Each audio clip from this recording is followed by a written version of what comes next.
नमस्कार। देश के सबसे लोकप्रिय, सबसे विश्वसनीय और नंबर 1 शो शंखनाद में आपका स्वागत है। आपके साथ मैं हूं सईद अंसारी। बेहिसाब बाढ़, मौत का पहाड़। जी हां, यही स्थिति है। पहाड़ों पर चट्टानें दरक रही हैं, मैदानों में बेहिसाब बरसात सब कुछ डुबो देने पर आमादा है। पहाड़ों पर पहाड़ रेत के टीले की तरह डह रहे हैं तो मैदानों में गांव के गांव पानी में तैर रहे हैं। पहाड़ों पर जमीन धंस रही है तो मैदानों पर पानी से हाहाकार मचा है। और इस हाहाकार के बीच कुछ ऐसी तस्वीरें सामने आ जाती हैं जो दिल में दहशत भर देती हैं। ऐसी ही एक तस्वीर किन्नौर से आई, जहां पहाड़ दरका और मलबे की चपेट में आने से 8 लोगों की मौत हो गई। मृतकों के प्रति प्रधानमंत्री नरेंद्र मोदी ने संवेदना व्यक्त की और मृतकों के परिजनों को 2-2 लाख रुपए के मुआवजे की घोषणा की। साथ ही घायलों के लिए भी 50-50 हजार रुपए मुआवजा देने का ऐलान किया गया है।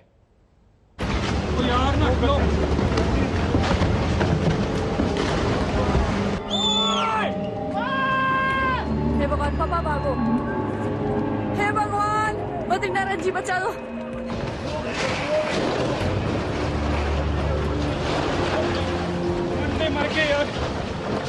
ये तस्वीरें दिलों को दहलाने वाली हैं।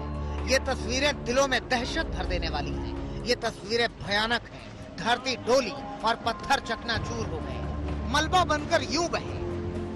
ये हिमाचल प्रदेश के किन्नौर की तस्वीरें हैं। यहाँ भूस्खलन हुआ और पत्थर यूं नीचे गिरे। पहाड़ों को टूटते हुए जिसने भी देखा उसकी हिम्मत टूट गई। हे भगवान, पापा भागो।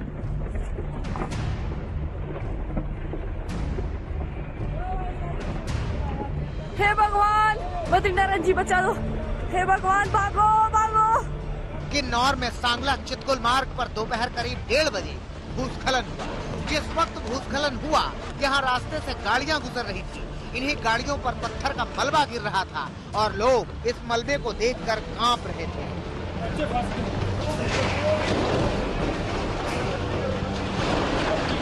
हे भगवान, पापा भागो।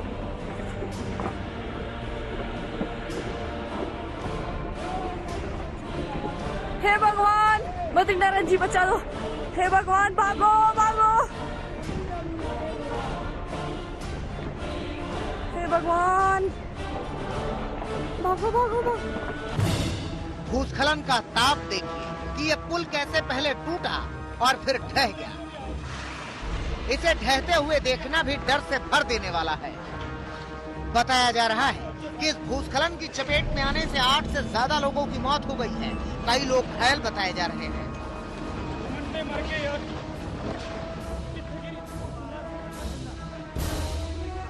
उत्तराखंड के जोशीमठ में भी पहाड़ के दरकने से तबाही आई। रात 2 बजे पहाड़ के दरकने से सिलंग के पास एनटीपीसी जल विद्युत परियोजना के टनल में भारी मलबा जमा हो गया। गनीमत रही कि हड़ताल होने की वजह से वहां कोई था नहीं। बद्रीनाथ हाईवे पर भी टैया पुल के समीप भारी लैंडस्लाइड के चलते रास्ता बंद हो गया। मानसून में हर साल बरसात के साथ पहाड़ का हिस्सा भरभराने लगता है। कई बार पहाड़ों का मलबा हाईवे पर आ जाता है। इस मौसम में हमेशा डर बना रहता है कि हाईवे पर चलते वक्त कहीं पहाड़ से चट्टानें न बरसने लगें। पहाड़ों पर कुदरत का कहर बरपा है तो मैदानी इलाकों में कई जिले पानी पानी हैं। महाराष्ट्र के कई जिले तो इस कदर बाढ़ से डूब रहे हैं कि कुछ सूझ नहीं रहा। बाढ़ की मार से कराह रहे रत्नागिरी के चिपलून में पीड़ितों का दुख दर्द जानने के लिए उद्धव ठाकरे खुद पहुंचे। कोशिश यही है कि कुदरत की मार से बिलखते इन बेचारों की जिंदगी फिर से पटरी पर लौटे। जोशीमठ से कमल नयन सिलोड़ी और किन्नौर से मनजीत सहगल के साथ आज तक ब्यूरो। हिमाचल प्रदेश में कुदरत का क्रोध आपने देख लिया और आइए अब आपको हम महाराष्ट्र की विभीषिका दिखाते हैं। महाराष्ट्र के कई सारे जिलों में मूसलाधार मुसीबत बरसी। स्थिति यह है कि 800 से ज्यादा गांव बाढ़ प्रभावित हैं। 112 से ज्यादा लोगों ने दम तोड़ दिया है। कहीं परिवार को पानी बहा कर ले गया, कहीं पानी की धार ने हाहाकार मचा दिया।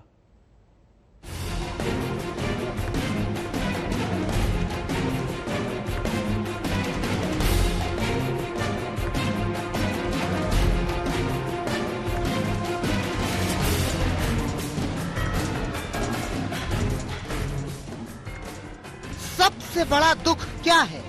ये कि गलियां डूब गई हैं, ये कि गलियारे डूब गए हैं, ये कि गांव डूब गया है, ये कि खुशियों की गठरियां डूब गई हैं, ये कि घर डूब गया है, ये कि खेत डूब गए हैं, ये कि दुकान डूब गई है, या ये कि जिंदगी डूब गई है, इंसान डूब गए हैं। 40 बरस बाद ऐसी तबाही देख रहा है महाराष्ट्र। बेहिसाब बारिश में महाराष्ट्र के 50 से ज्यादा गांव पूरी तरह डूब गए हैं। पुणे के 400 से ज्यादा गांव बारिश से प्रभावित हैं। कोल्हापुर के 240 गांवों में बाढ़ का मंजर है। सांगली के 90 से ज्यादा गांव उतरा रहे हैं। सतारा के 100 से ज्यादा गांवों पर बाढ़ की भीषण मार है। 23 तारीख को यहाँ पर रेस्क्यू ऑपरेशन के लिए आए हैं और यहाँ के जो सिविल प्रशासन द्वारा पता चला कि वालवा तहसील के अंतर्गत एक सिरगांव है जो कि वालवा से 1.5 किलोमीटर दूरी पे है और कृष्णा नदी के उस पार है। इस सिरगांव के चारों तरफ पानी चारों तरफ भर गया है और वहाँ पर लोग फंसे हुए हैं। 23 तारीख को, 24 तारीख को, लगातार 25 तारीख को हम अपना रेस्क्यू ऑपरेशन चलाए हुए हैं और अभी तक हमने लगभग 700 से 800 लोगों को यहाँ से निकालकर सुरक्षित स्थान पर पहुँचा दिया है। सांगली में तो सैलाब आया है। धार की रफ्तार के आगे जिंदगी तार तार है। बस इसी डोर पर टिकी है जिंदगी। रस्सी के सहारे लोग जिंदगी बचाने का जतन कर रहे हैं। रस्सी बांधकर लोगों को पानी से निकाला जा रहा है। घर बार डूबे हुए हैं, पानी घुसा हुआ है घरों में। राहत और बचाव में सेना जुटी है। पानी में फंसे लोगों को बोट से निकाला जा रहा है। लोगों तक राहत सामग्री पहुंचाई जा रही है। अमरावती में तो चारों ओर पानी ही पानी है। इतना पानी कि सब बर्बाद हो गया। इस बर्बादी को सांसद नवनीत राणा ने देखा तो उनकी आंखें भी बहने लगी। पश्चिमी विदर्भ में 5 दिनों से भारी बारिश हो रही है। अमरावती अकोला में नदी नाले उफान पर हैं। कई बांध दरक गए हैं जिसका पानी गांव में आ पहुंचा है। अमरावती के मेलघाट पहाड़ी में तो वाटरफॉल बन गया। महादेव खोरी के शिवलिंग मंदिर के पास पानी का शोर डराने वाला है। सतपुड़ा पर्वत के इस इलाके में धुआंधार बारिश हो रही है।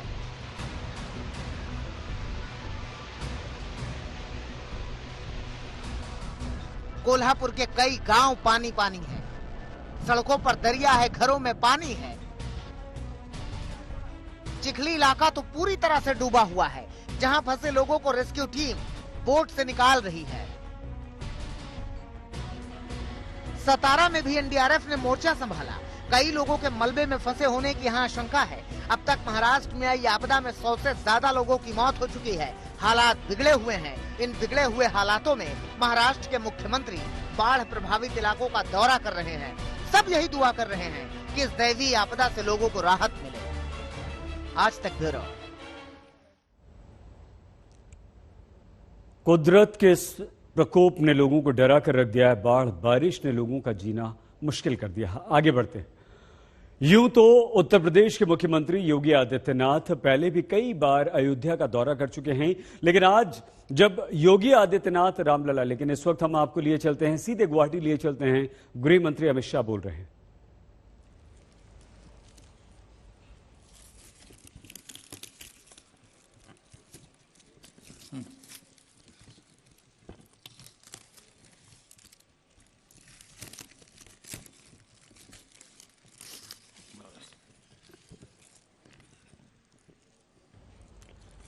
गुवाहाटी के दौरे पर हैं अमित शाह।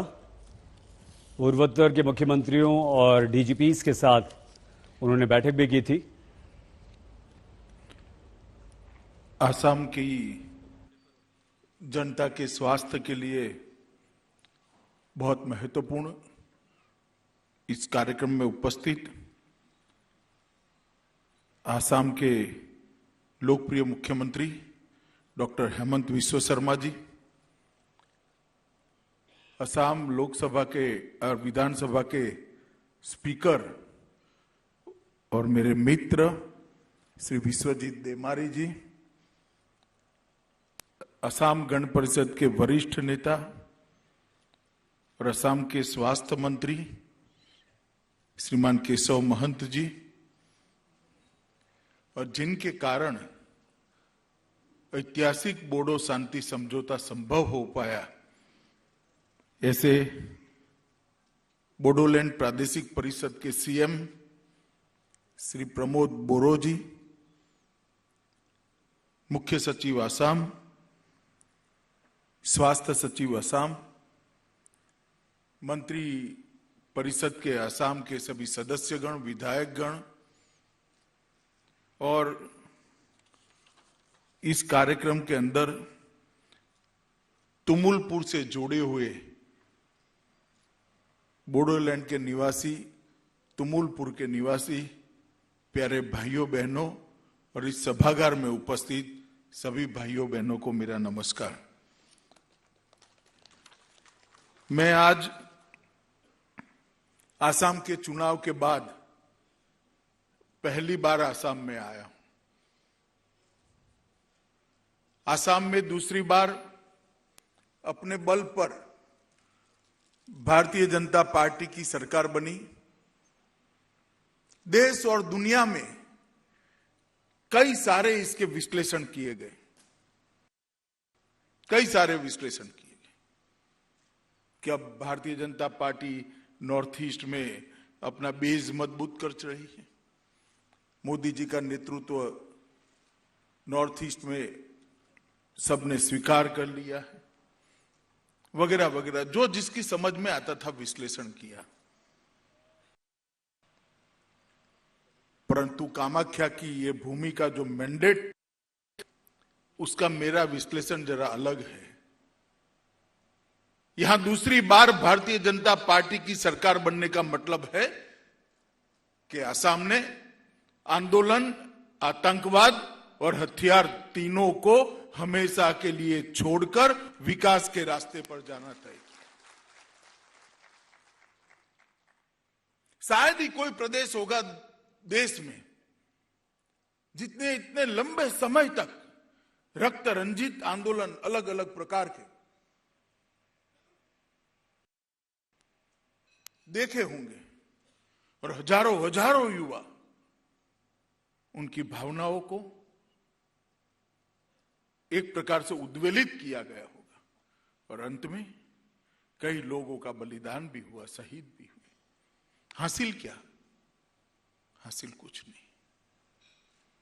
और जब पहली बार मैं पार्टी का राष्ट्रीय अध्यक्ष था भारतीय जनता पार्टी का, यहां आया था, तब मैंने प्रेस कॉन्फ्रेंस में कहा था कि आंदोलन और आतंकवाद का रास्ता आसाम के लिए श्रेयकर नहीं है, आसाम को फायदा नहीं कराएगा, आसाम को फायदा कराएगा नरेंद्र मोदी जी का विकास के रास्ते पर चलने का रास्ता।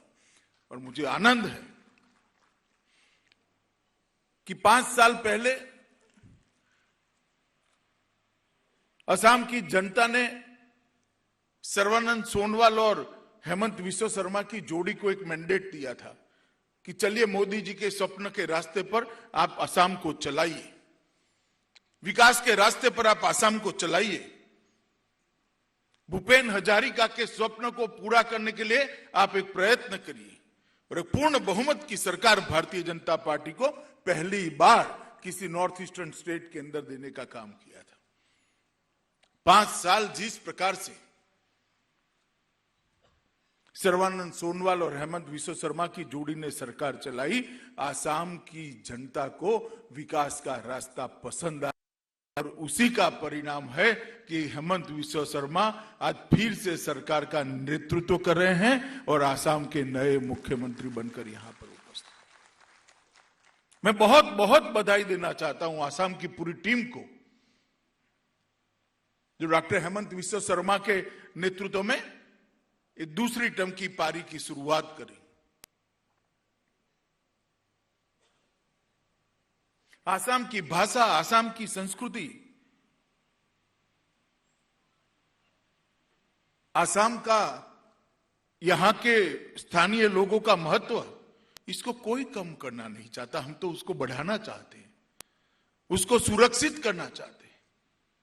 भारतीय जनता पार्टी मानती है कि पूरे नॉर्थ ईस्ट में जो अलग अलग प्रकार की संस्कृतियां, बोलियां, भाषाएं, गीत, संगीत, अलग अलग खान पान जो है वो केवल नॉर्थ ईस्ट का नहीं, केवल आसाम का नहीं, ये भारत का गहना है। इसको संभाल कर चलना होगा।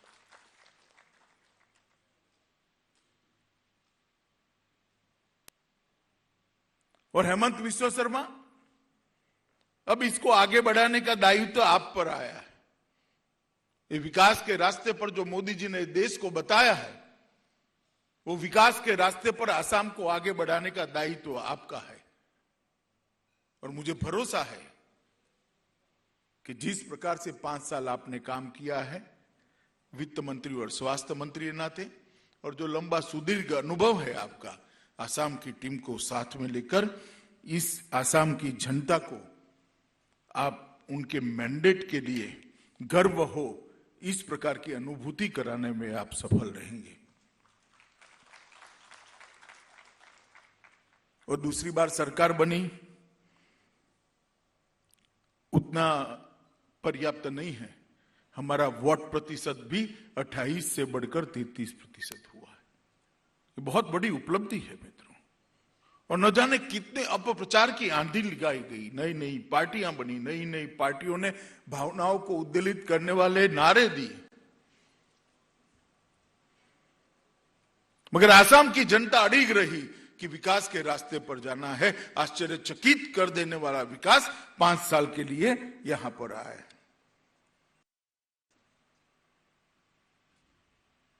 और मैं आज कहना चाहता हूं कि भारतीय जनता पार्टी में ही यह संभव है कि कोई व्यक्ति सफल मुख्यमंत्री रहते हुए मुख्यमंत्री न बने, दूसरा बने।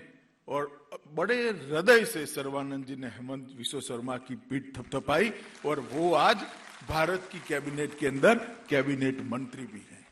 तो असम को तो 2 और से फायदा हुआ है भाई। हेमंत जी मुख्यमंत्री बन गए और सर्बानंद जी कैबिनेट मंत्री बनकर आसाम की चिंता कर रहे हैं।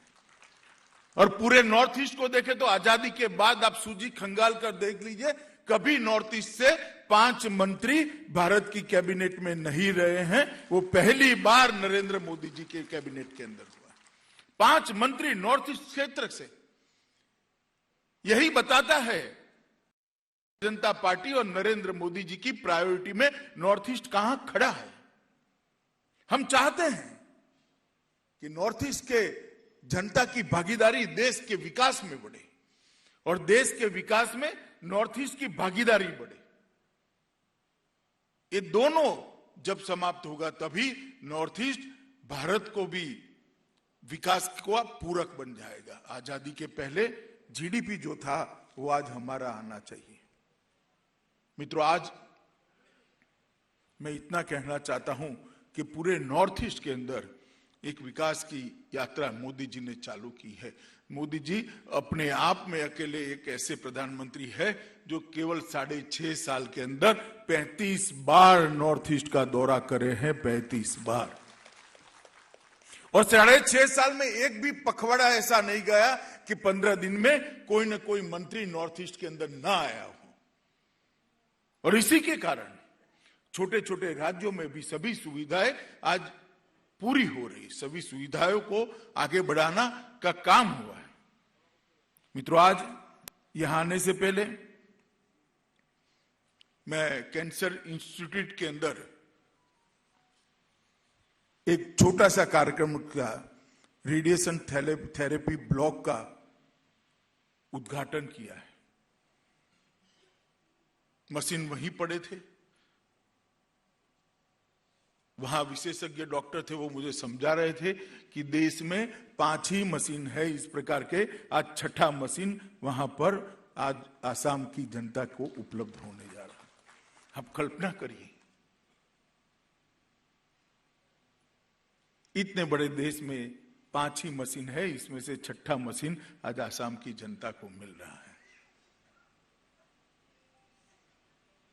और लंबे समय के शासन में कांग्रेस ने नॉर्थ ईस्ट को वादों के अलावा कुछ नहीं किया, मगर कभी वादे समाप्त नहीं।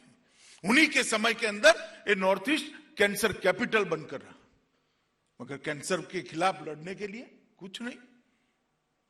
मुझे याद है, मैं पार्टी का अध्यक्ष था, 2018 में यहां आया था। टाटा ट्रस्ट के चेयरमैन श्री रतन टाटा सर्वानंद सोनोवाल और हेमंत विश्व शर्मा के साथ एक बहुत बड़े कैंसर के अस्पताल का भूमि पूजन मेरे हाथों से यहां कराया गया था। वो अस्पताल तो बन रहा है, मैं देख कर आया अभी रास्ते में। हेमंत जी ने कहा कि दिसंबर आते आते मोदी जी के हाथ से इसका उद्घाटन कराएंगे। तो न केवल आसाम परंतु पूरे नॉर्थ ईस्ट को, पूर्वोत्तर को कैंसर के खिलाफ लड़ने की एक बहुत बड़ी सुविधा अपने मुहाने पर आसाम के अंदर पूरी हो जाएगी। उनको दिल्ली जाने की जरूरत नहीं पड़ेगी। और इसके साथ साथ कई सारे लेवल 2 के अस्पताल और लेवल 3 के अस्पताल बनने वाले हैं। और इसके अलावे नॉर्थ ईस्ट के हर राज्य के अंदर एक लेवल 3 का अस्पताल जो ऑपरेशन के बाद की ट्रीटमेंट है अपने राज्य के अंदर भी राज्य के अंदर ही कर पाएंगे। उनको आसाम में, गुवाहाटी में आने की भी जरूरत नहीं। मैं मानता हूं कि जिस प्रकार का असम सरकार का और हेमंत जी का पास्ट रिकॉर्ड है, इस समय पर पूरा होगा और असम के अंदर एक बहुत बड़ा कैंसर के खिलाफ लड़ने का एक सेंटर भी बनेगा। यहाँ रिसर्च भी होगा और रिसर्च के बाद यहाँ किए हुए पेपर हमारे असम के बच्चों के दुनिया भर में पढ़े भी जाएंगे। मित्रों, आज तुमुलपुर मेडिकल कॉलेज के शिलान्यास अभी हमने यहाँ किया। तुमुलपुर में भी बहुत सारे लोग बैठकर इस कार्यक्रम को देख रहे हैं, मगर मैं आसाम की जनता को और तुमुलपुर की जनता को, बोडोलैंड की जनता को बताना चाहता हूं, एक सीधे सादा मेडिकल कॉलेज नहीं है।